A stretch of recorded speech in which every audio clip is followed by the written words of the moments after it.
comment fixer les priorités, comment choisir, parce que parfois, est-ce que j'accepte de dire non, comment je me positionne au non, par exemple, quand je dois répondre par la négative à une sollicitation, à une demande, etc.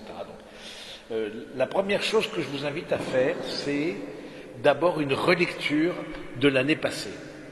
Une relecture de l'année passée, c'est-à-dire revoir l'année 2021-2022, donc l'année scolaire passée, à travers plusieurs critères. Je vous en donne quelques-uns.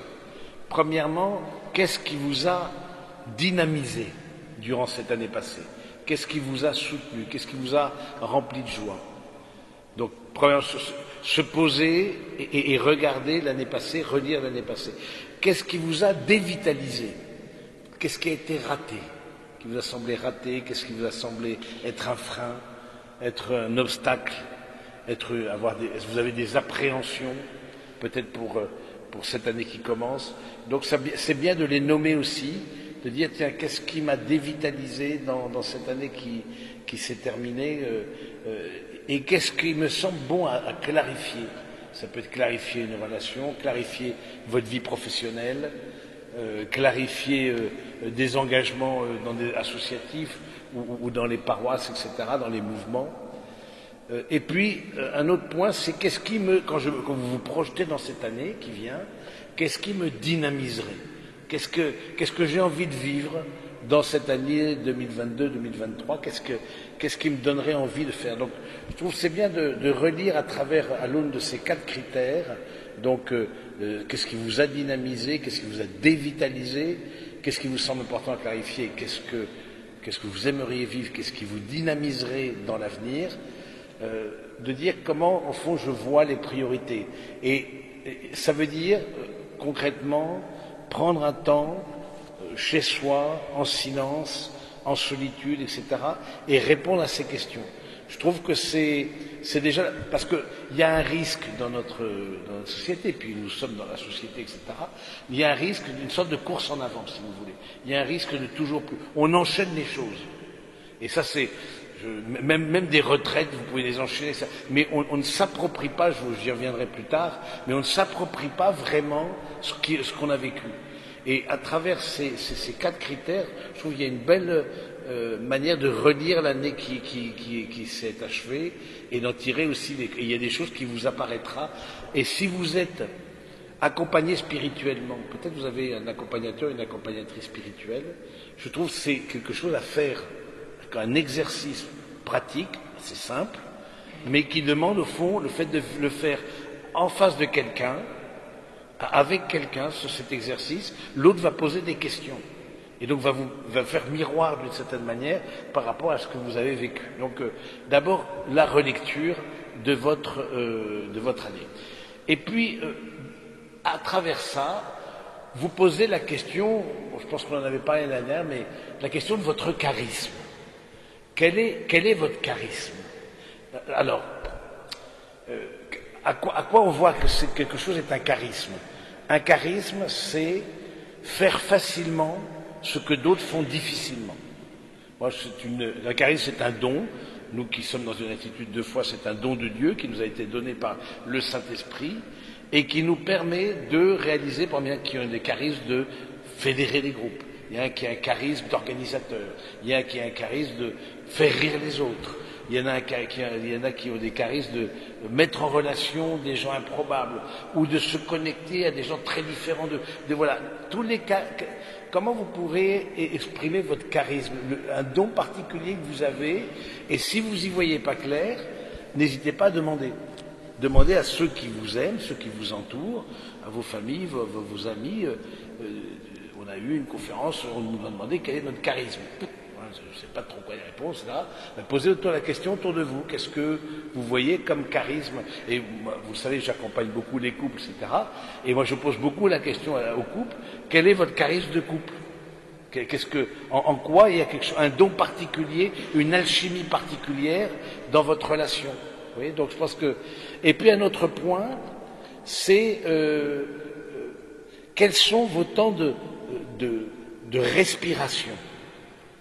Quels sont vos temps de respiration? C'est quels sont vos temps où vous refaites vos forces, où vous vous reposez, où vous, de certaine manière, vous vous régénérez intérieurement, des temps de silence, des temps de solitude, des temps au contraire d'un contact plus personnel, approfondi avec quelqu'un. Qu'est-ce qui refait vos forces? Et puis, un autre point, quels sont vos lieux d'inspiration? Qu'est-ce qui vous inspire? Est-ce qu'il y a des choses est-ce qu'il y a des personnes qui vous inspirent? Est-ce qu'il y a des livres qui vous inspirent? Est-ce qu'il y a des pièces de théâtre, de la musique, des cinémas, au niveau artistique qui vous inspirent? Voilà, je trouve ça intéressant de se laisser inspirer parce que ça dit aussi une direction vers laquelle vous êtes invité à aller, et ça dit aussi, d'une certaine manière, aussi un appel des priorités. Tout le monde n'est pas inspiré par les mêmes choses. Certains sont très inspirés par les questions artistiques, par exemple. C'est vrai que parfois, ça dépend des éducations, mais souvent c'est pas mis en valeur, la partie artistique. Dans certaines éducations, on verra plus la réussite scolaire, on verra plus le parcours professionnel, etc. Et peut-être moins l'aspect artistique, alors que pour vous, c'est ce qui vous nourrit le plus, par exemple. Ou la partie spirituelle, vous sentez que la vie de prière, que les lectures de livres spirituels, religieux, etc., ça vous inspire. Pour l'action, je trouve ça intéressant d'avoir des lieux d'inspiration et posez-vous la question, qu'est-ce qui me ressource? Qu'est-ce qui me... Voilà. Alors ça peut prendre un peu de temps, soyez pas inquiets si vous n'arrivez pas tout de suite à une réponse, parce que ça peut prendre du temps parce qu'à vos âges, on n'a pas forcément une claire vision de ce qui nous inspire, ou de notre charisme, de notre... Bon, la relecture, c'est assez facilement, vous pouvez la faire, mais d'où l'importance de l'accompagnement, d'où l'importance d'avoir un alter ego avec lequel ou avec laquelle on peut dialoguer et qui nous questionne et qui nous fait avancer de ce point de vue-là. Et puis, donc ça c'est un premier point, c'est la relecture. Ensuite, c'est rentrer dans une logique de don, et le don, alors, parce que en fait, le don, c'est un moteur à 3 temps. Le don, c'est un moteur à 3 temps, c'est-à-dire que il y a d'abord le don accueilli, s'accueillir soi-même, un don pour soi. La première étape du don, c'est l'accueil du don de Dieu, l'accueil reçu dans la prière, le contact avec les pauvres, l'accueil de sa famille, l'accueil de son histoire, l'accueil de son corps, de ses blessures, des capacités naturelles et surnaturelles. On est le fruit du don d'un autre qui fait ce que l'on est aujourd'hui, les parents, les amis, etc. Je trouve ça intéressant de dire, choisir ses priorités, c'est rentrer dans une logique de don, et la première étape du don, c'est pas se donner, mais c'est d'abord s'accueillir. S'accueillir, parce que précisément en m'accueillant, je découvre qui je suis, et en m'accueillant, je fais bien de mon histoire, par exemple, et toute la totalité. Et toutes les choses qui ne sont pas accueillies dans ma vie, que je n'arrive pas à accueillir dans ma vie, sont autant de blocages dans une logique de don et d'engagement, et donc de priorité à poser. C'est autant de blocages. Oui. Donc c'est intéressant de réfléchir là-dessus. Qu'est-ce qui aujourd'hui m'est difficile d'accueillir? Est-ce que c'est une rupture amoureuse? Est-ce que c'est le rapport à mon corps? Est-ce que c'est le rapport à ma famille, ou à tel membre de ma famille, ou à tel collègue, ou à la hiérarchie, etc., dans la vie professionnelle? Voilà. Je trouve ça intéressant de recevoir les choses d'abord, de se poser comme dans une attitude de réception, et puis de rendre... Derrière ça, il y a une idée de gratitude. De gratitude, c'est-à-dire je suis le fruit du don des autres. Il en faut beaucoup de monde pour arriver à la personne, à l'homme, à la femme que vous êtes aujourd'hui. Il en a fallu beaucoup de personnes qui se penchent sur votre humanité, que ce soit évidemment vos parents, mais aussi vos professeurs, mais aussi un prêtre ou un religieux, religieuse, catéchiste, tous ceux qui ont pris soin du corps, les médecins, c'est intéressant de prendre soin, en fond, fixer les priorités, ça commence déjà par prendre soin de soi. Ensuite, on se donnera. on ne restera pas dans l'enfermement sur soi, mais on se donnera, mais je trouve c'est intéressant d'accueillir, et c'est l'occasion aussi de rendre grâce pour tous ceux à qui on doit ce que l'on est. Certains d'entre vous ont été dans le scoutisme, par exemple, ont reçu beaucoup avec le scoutisme. D'autres ont reçu beaucoup à travers des mouvements charismatiques, ont reçu beaucoup, à travers telle ou telle source. En tout cas, c'est d'abord, je trouve, c'est le fait de s'accueillir, le don pour soi. Donc le don accueilli. Et puis ensuite, il y a le don à soi. Alors ça, c'est une chose qui est intéressante, c'est non seulement il faut reconnaître que c'est un don, mais l'accueillir et se l'approprier. Vous voyez, je trouve que parfois, justement, il manque cette étape-là. C'est-à-dire qu'on se reçoit et on donne. Alors que je trouve que si on représentait un peu graphiquement le moteur à 3 temps qu'est le don, c'est on se reçoit, on s'accueille, donc il y a comme une vase où on laisse reposer ce que l'on a reçu, et ensuite, du débordement, on se donne. Vous voyez, mais cette deuxième étape souvent manque. Cette étape d'assimilation, cette étape d'appropriation, ce don recueilli d'une certaine manière, ce don où on va faire sien telle ou telle chose que l'on a pu recevoir. Donc souvent cette étape est zappée, on reçoit et on donne sans prendre le temps de la contemplation, de l'assimilation qui fait que ce que l'on a reçu nous transforme. En quoi ça nous a transformés? Oui, par exemple, l'exercice de relecture que je vous propose rentre dans cette deuxième partie. C'est-à-dire vraiment de don à soi, en quoi il y a eu une transformation de moi-même à travers l'année passée, en quoi ça m'a permis de modifier tel ou tel champ. Peut-être qu'il y a des amitiés qui se sont défaites, d'autres qui se sont créées. Voilà, de prendre le temps de s'accueillir, de se recueillir. Je pense que on peut reconnaître qu'on a un don, on ne l'accueille pas forcément comme tel, on le fait pas sien, soit par fausse modestie, soit par timidité, soit voilà, on n'assimile pas tout ce qu'on a dans notre humanité. Vous voyez, donc, et je pense que ça a à voir aussi cette étape-là avec la confiance en soi. La confiance en soi qui n'est pas orgueil, il y a une légitime fierté de ce que l'on peut être. Je trouve que c'est important ça, parce que parfois on a pu entendre un discours dévalorisant ou mettant en garde contre la confiance en soi comme une possibilité d'orgueil. Oui, l'orgueil il se niche partout bien sûr, mais je trouve que le fait de s'approprier les choses, de s'approprier le don que vous avez, c'est quelque chose qui vous donne confiance. Et encore plus quand vous l'entendez d'une tierce personne dans l'accompagnement. Hein, c'est quelque chose le fait de valider, de faire valider par une personne, par un aîné dans la foi, hein, pas une personne dont vous êtes sûr du discernement, hein, une personne dans laquelle vous avez confiance, faire valider le don reçu, je trouve que ça permet de dire voilà, c'est pas juste le fruit de mon imagination. C'est pas juste le fruit de mon imagination, c'est pas juste le fruit du hasard. J'ai vraiment reçu quelque chose, il y a quelque chose qui m'habite et qui me transforme. Et de me laisser transformer, d'accueillir et de recueillir dans le silence, la contemplation, l'appropriation, recueillir au fond le don qu'on a reçu. Donc je trouve que c'est intéressant cette deuxième dimension de cette vasque, voilà, qui fait qu'on laisse reposer. Comme Marie, un peu dans l'Évangile, vous avez l'équivalent, Marie gardait toutes ces choses dans son cœur. Vous vous rappelez de cette partie-là, Marie qui garde ces choses dans son cœur, etc.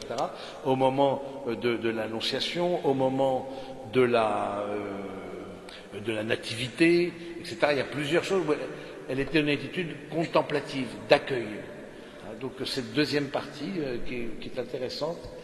Et puis ensuite le don de soi, que l'on connaît davantage, à la fois le don de son intelligence, le don de sa volonté, de sa sensibilité. Hein, se donner, c'est se révéler. Et c'est vrai que parfois, les difficultés à se donner, donc à mettre les priorités, parce qu'on est tout à fait dans le fait de mettre les priorités, c'est mettre les priorités dans votre année, dans ce qui va être un lieu de don de vous-même. Donc d'abord s'accueillir, ensuite se recueillir, et don de soi, le débordement, parfois on a peur de rentrer dans une logique de don parce qu'on a peur de se révéler. On a peur de se montrer qui l'on est. On a peut-être peur une certaine peur de souffrir, ou d'être déçu parce qu'on a peut-être de grandes attentes par rapport à telle ou telle personne ou à l'institution. Et puis on a pu être déçu par le passé d'engagements qu'on avait pu prendre auprès de telle association, telle réalité, que ce soit dans la société civile, que ce soit dans l'Église, etc. Et du coup, on n'ose plus. Rappelons-nous qu'on guérit des mauvaises expériences par des bonnes expériences. C'est la manière de guérir. C'est-à-dire, si vous avez eu, peut-être l'année précédente ou avant, des mauvaises expériences dans le don de vous-même, posez-vous la question en quoi le fait d'avoir des bonnes expériences ne va pas être une source de guérison aussi. Que le don de vous-même ne va pas être aussi une source de guérison. Je trouve que c'est intéressant d'être... parce qu'il y a ces peurs qui nous retiennent, la peur de l'échec, la peur de ne pas y arriver, la peur de se révéler, la peur, ou alors tout simplement, ce qui nous empêche de fixer des priorités, c'est vouloir garder l'infini des possibles devant soi. Ça veut dire quoi? C'est-à-dire garder, au fond, de rien choisir. Comme ça, tout est possible. Je ne me ferme aucune porte. C'est assez courant, ça. Garder l'infini des possibles comme un rond-point à 1000 sorties. J'aurai la jouissance de tourner comme ça autour de ces 1000 sorties. Puis j'ai toutes ces sorties-là. Mais lui, il a pris cette sortie, il se prive des 999 autres. Oui, mais il a pris un chemin de vie. Toi, tu n'as pas pris de chemin de vie.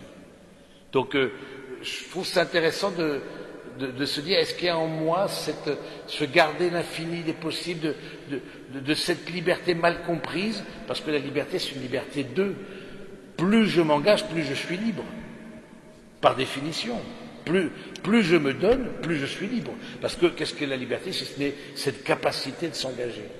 Donc montre-moi ta liberté qui ne s'engage pas, qui ne se définit pas, qui ne se donne pas. C'est une théorie, c'est potentiel, mais il n'y a rien de vraiment acté. Donc je trouve que prenons conscience que ces peurs liées à l'engagement, et on parle d'engagement associatif, amicaux, d'engagements familiaux, donc professionnels aussi, parce que ça peut être aussi quelque chose qui peut vous être un questionnement pour vous, quelles sont les priorités à mettre au niveau professionnel, donc fait qu'on se heurte à un certain nombre de peurs en nous, et donc être attentif à ces questions-là.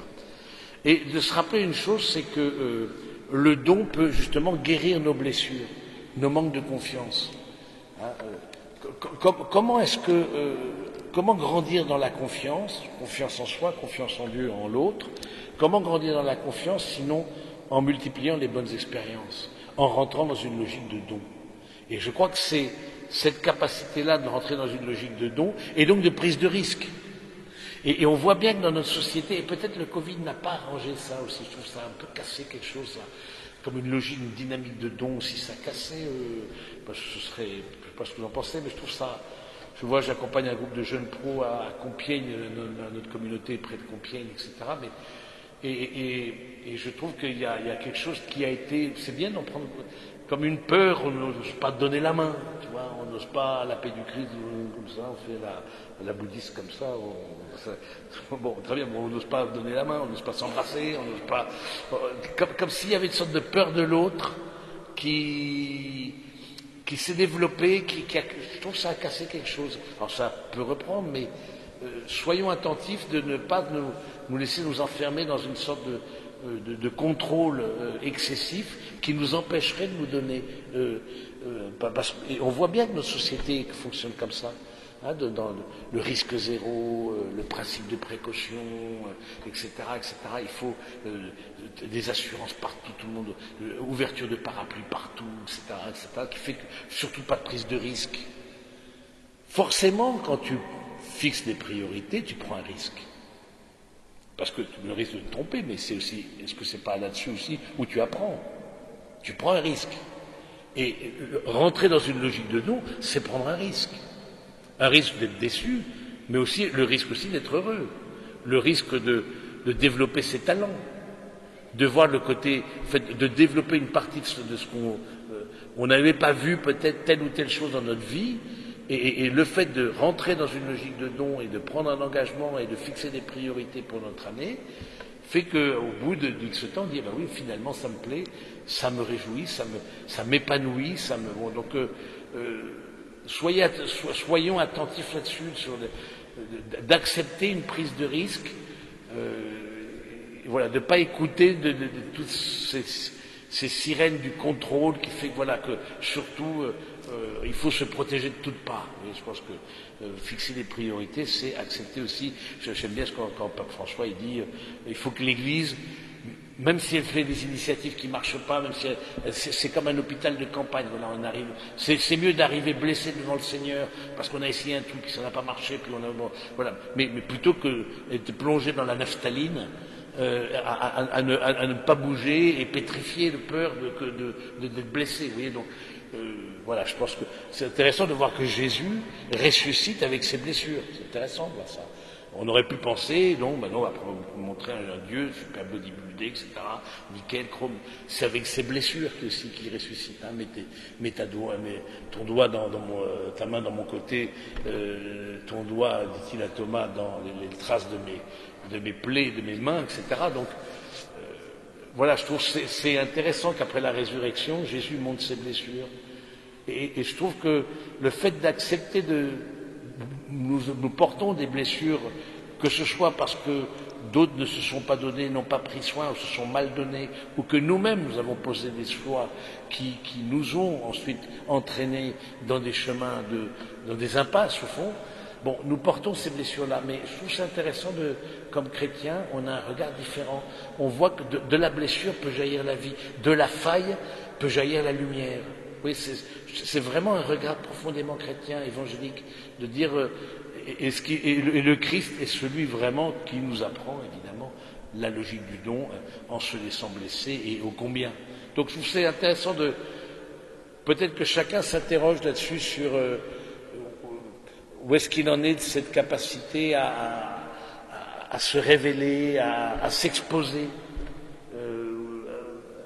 voilà, quitte à prendre des risques, hein, ou pas. Où est-ce que vous êtes beaucoup dans ce contrôle et cette hypervigilance, cette hyperprotection, voilà, pour ne pas vous laisser atteindre. Donc,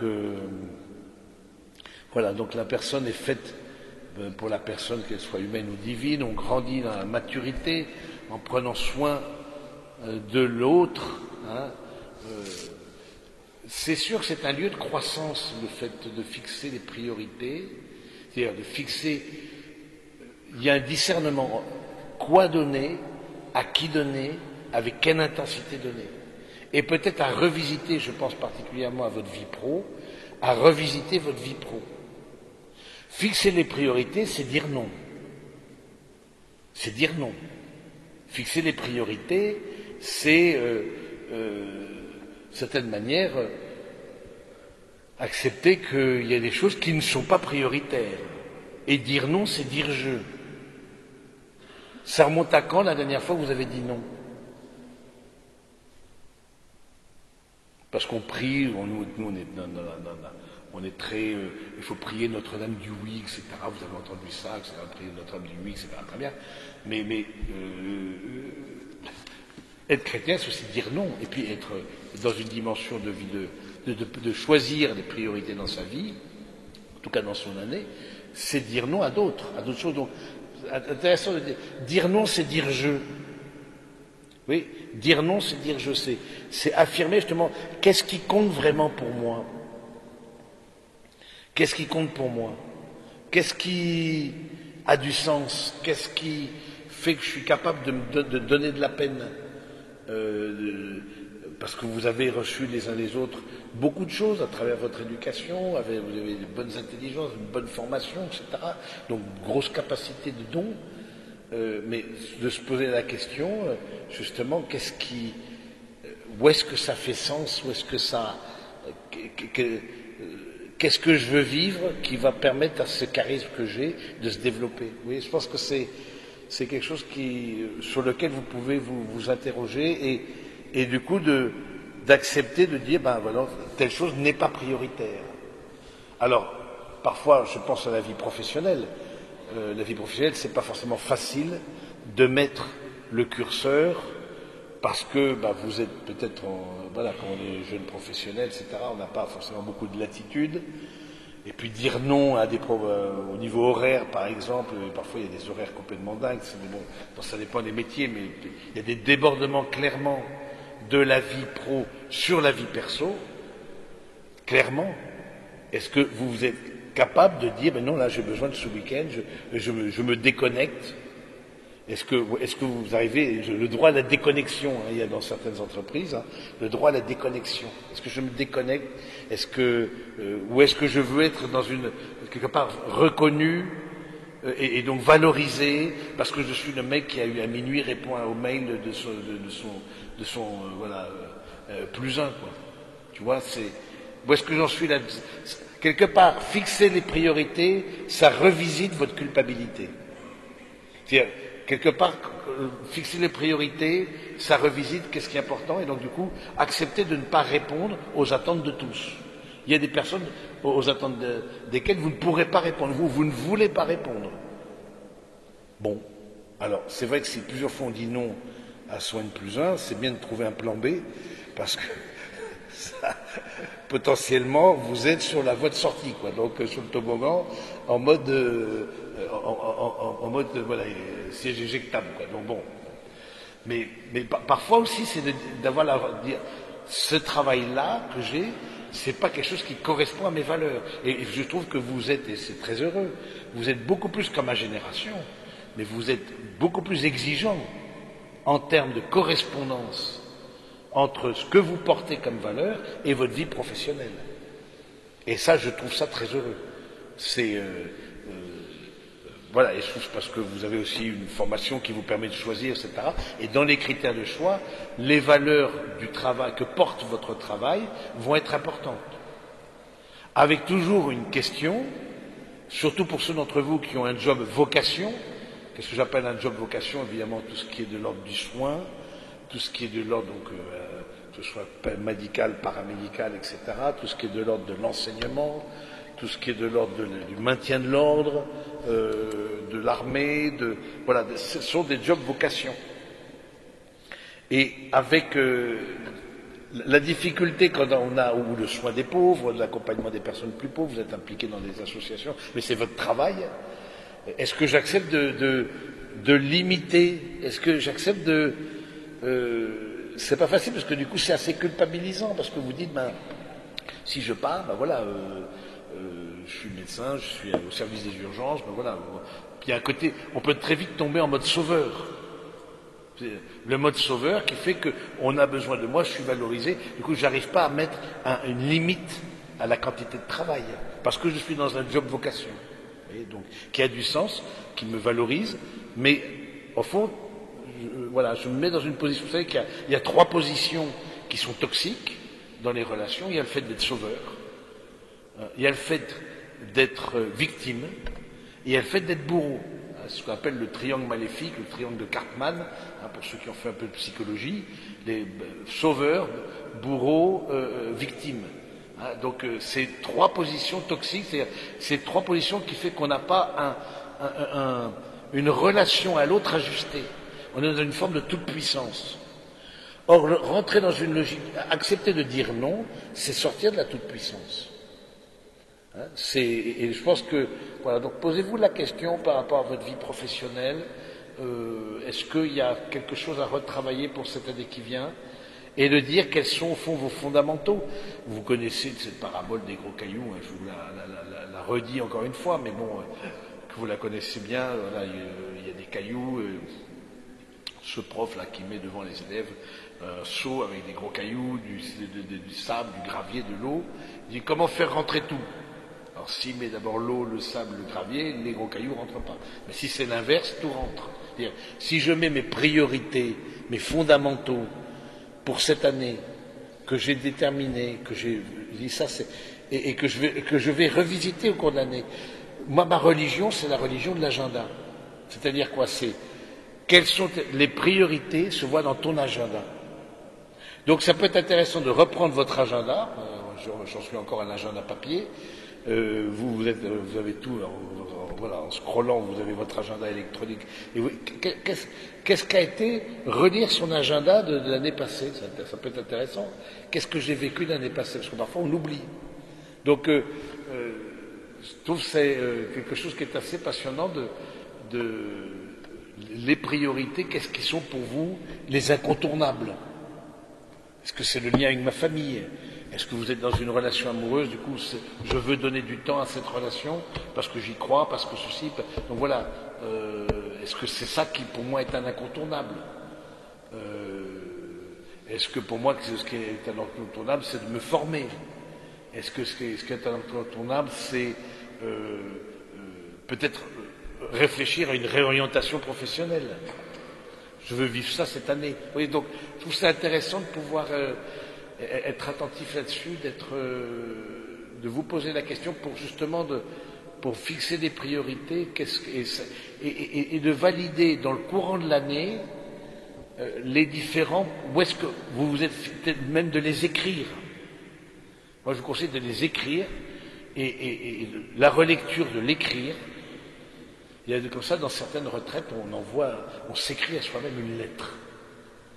Une retraite discernement qu'on organise, c'est à l'abbaye d'Ourscan, on opte pour en fin d'année, il y a une retraite discernement, on opte pour cette option-là d'écrire, voilà, les priorités qu'on a fait. À partir de la relecture, on a sorti des priorités et donc et de les relire. Est-ce que je suis toujours fidèle à ces priorités? Pourquoi je suis pas fidèle?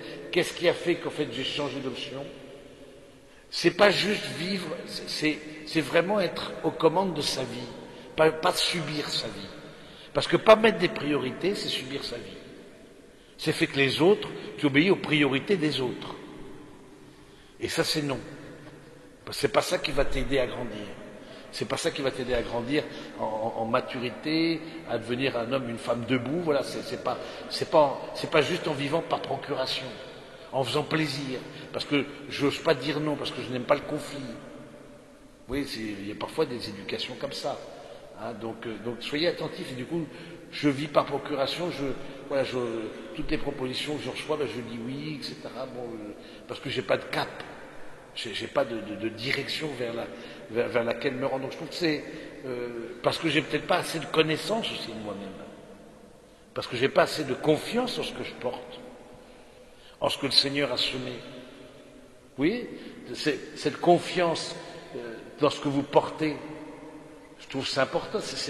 C'est les dons, les dons de Dieu. C'est justement c'est ce qui permet de développer vos charismes, de porter du fruit. La question de la fécondité de vos vies.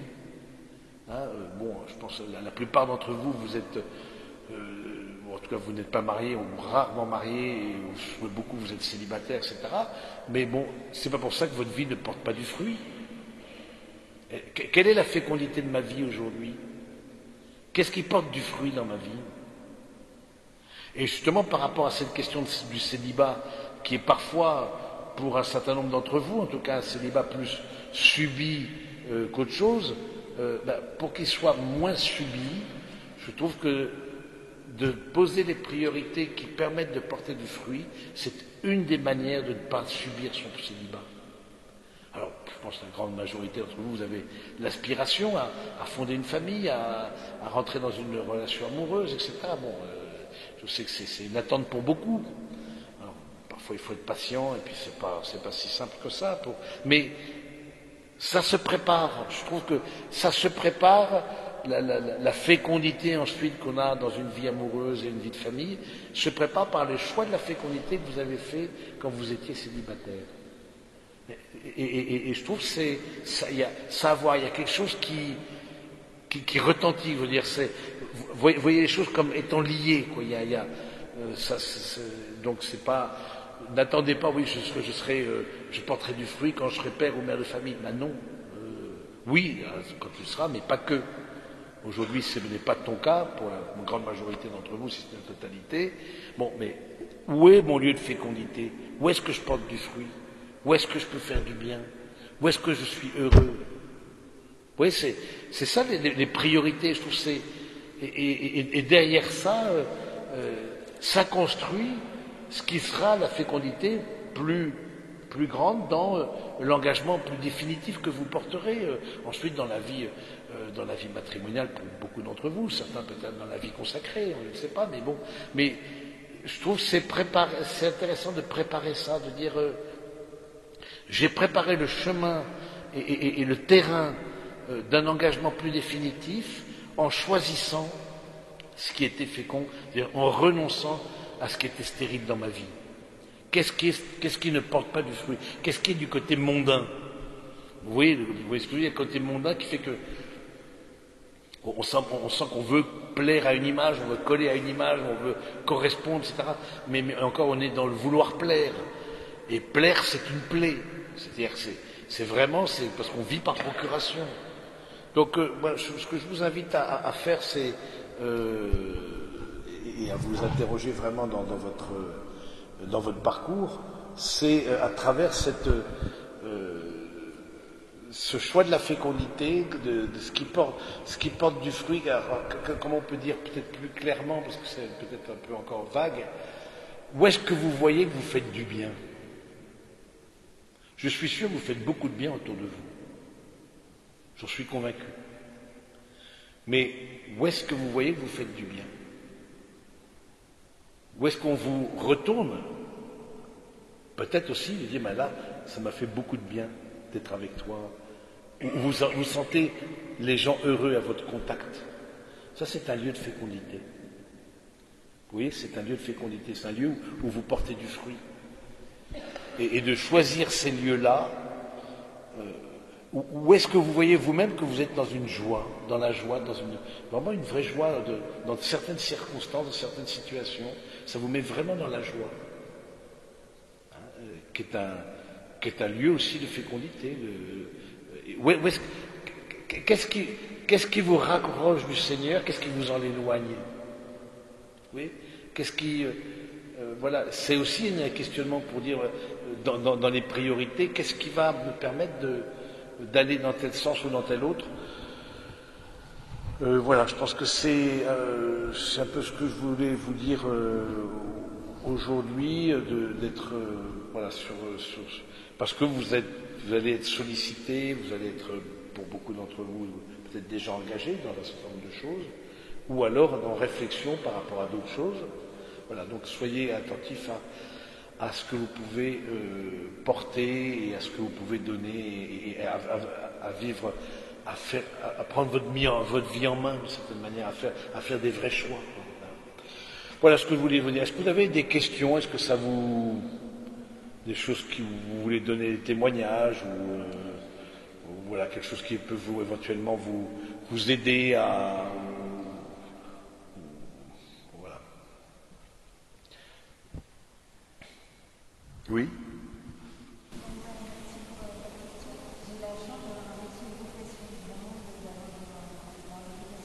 Oui.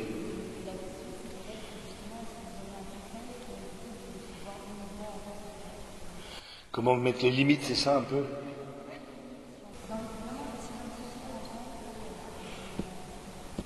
Oui.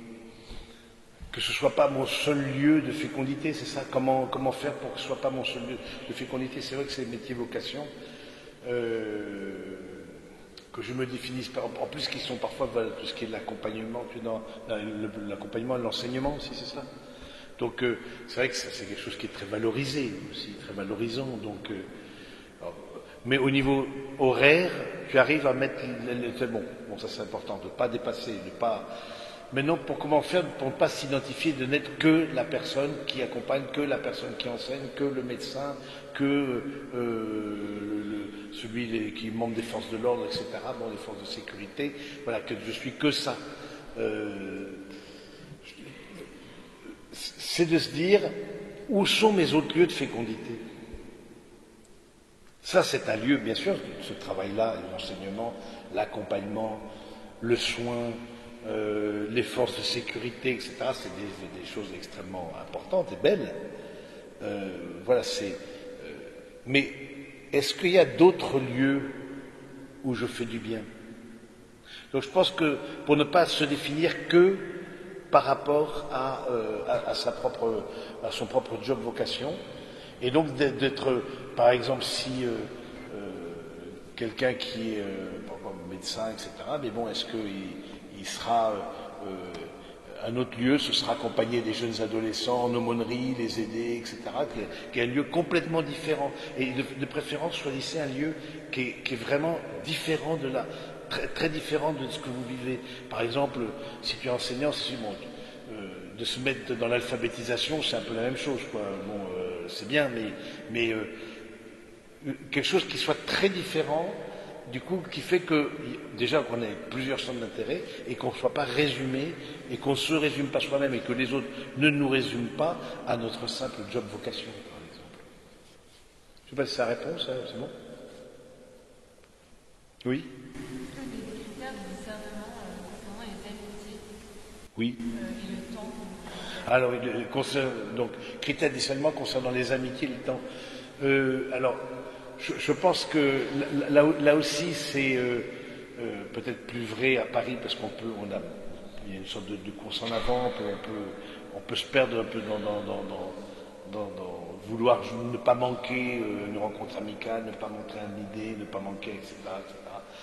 Le critère de discernement, moi je me dirais, déjà, est-ce que vous avez un premier cercle d'amis?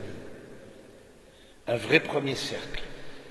C'est-à-dire des gens avec qui vous pourrez craquer. Vous pourrez dire j'en ai ras-le-bol, vous pourrez pleurer, vous pourrez rire, voilà. Des gens avec qui vraiment, sans filtre. Je trouve que c'est un bon critère. D'abord ce premier cercle d'amis. Des gens vraiment dans lesquels vous avez confiance et dans le discernement desquels vous avez confiance. Parce que je trouve que ça fait beaucoup, dans l'amitié, moi ça compte beaucoup, en tout cas je trouve que c'est la communion de l'intelligence. C'est-à-dire que je sens que l'autre me comprend de l'intérieur. Et je comprends l'autre de l'intérieur. On n'a pas besoin forcément de beaucoup d'explications, mais on voit que, donc je trouve que c'est intéressant dans les amitiés, et puis d'accepter qu'il y ait des amitiés qui bougent, parce que ne serait-ce que pour la mobilité géographique, mais en tout cas c'est vrai que parfois on peut être injuste avec ses amis en ne donnant pas assez de temps, par exemple, ou injuste avec sa famille, parce qu'on ne priorise pas ça. Donc mais c'est difficile de dire, c'est vraiment à vous de voir où mettre le curseur en termes de temps dans les amitiés ou dans les relations familiales, de dire au fond, est-ce que là il n'y a pas quelque chose où on m'a fait la reproche, tiens, bah, t'es jamais disponible. Dès qu'on veut te voir, c'est la croix et la bannière. T'es un peu inaccessible. Maintenant voilà, donc du coup, de moins en moins tu reçois d'appels pour pouvoir partager une soirée ou un week-end, etc. Donc c'est un petit warning, un signal faible qui s'allume en disant tiens, est-ce qu'au fond dans ma manière de voir ma vie, je laisse une place aussi à une certaine gratuité? Parce que l'amitié c'est de la gratuité, c'est pas la vie pro, c'est une certaine gratuité. Est-ce que voilà, je pense que ça répond à ta question. Voilà, je pense que ça peut tout à fait être une manière de voir les choses. Quoi. Oui. Vous avez dit tout à l'heure, faire un choix, c'est être discipliné. Est-ce que vous pouvez développer ce point? Oui. Pour moi, faire un choix, c'est prendre un engagement. Et l'engagement fait une diminution des Merci, parce que en fait, c'est la manière de voir habituellement. On va dire, plus on s'engage, les gens disent en fait, si tu veux être libre, ne t'engage pas. Nous avons une autre manière de voir les choses, ce qui est l'inverse. Cette liberté, c'est une liberté pour. C'est-à-dire que c'est une liberté de don. Je me suis. Alors, montre-moi ta liberté qui ne passe jamais à l'acte. Montre-moi ta liberté qui ne se transforme jamais en prise de décision. Oui, c'est un potentiel, mais ça reste virtuel. Nous disons que plus nous nous engageons, plus nous sommes libres, parce que plus nous existons, plus nous mettons en œuvre notre capacité de choix. Qu'est-ce que c'est que la liberté, sinon mettre en œuvre sa capacité de choix? Et qu'est-ce que serait une liberté qui ne choisirait jamais? Oui, je pense que c'est vrai, parce que beaucoup dans la société, tu veux être libre, t'engages pas. Nous disons l'inverse.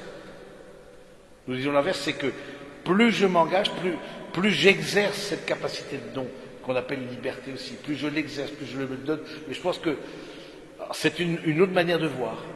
C'est une autre logique. Parce que nous croyons qu'aussi que derrière ça, ce qui rend heureux, c'est rentrer dans une logique de don. Et ce qui rend triste, une forme de tristesse qui peut nous habiter, c'est cette incapacité, c'est garder justement ce rond-point à 1000 sorties. Je garde l'infini des possibles devant moi, et je dis, je suis tellement libre, mais tellement seul. Tellement seul. Et je pense que ça a à voir aussi, et donc c'est une autre manière de voir. Je pense que c'est, pour nous, cette liberté-là, elle est dans la capacité d'engagement, dans la capacité et qui est synonyme de joie aussi. Alors, est-ce que les gens qui ne s'engagent pas sont plus... Du coup, ça veut dire qu'on ne pense qu'à soi, quelque part, on est une sorte de... je ne sais pas, en tout cas, je pense que c'est intéressant d'entendre un autre point de vue qui n'est pas habituel. Parce que vous entendez beaucoup de points de vue, si tu veux être libre, ne t'engage pas. Nous, c'est l'inverse. Je pense que c'est comme disciple de Jésus, dans l'Évangile, c'est exactement l'inverse. C'est rentrer dans la logique de communion avec l'autre, donc c'est prendre un risque. Pas s'engager, rester dans... Oui, on ne prend pas de risque, oui, mais est-ce qu'on grandit, est-ce qu'on porte du fruit? Je suis plus perplexe, quoi.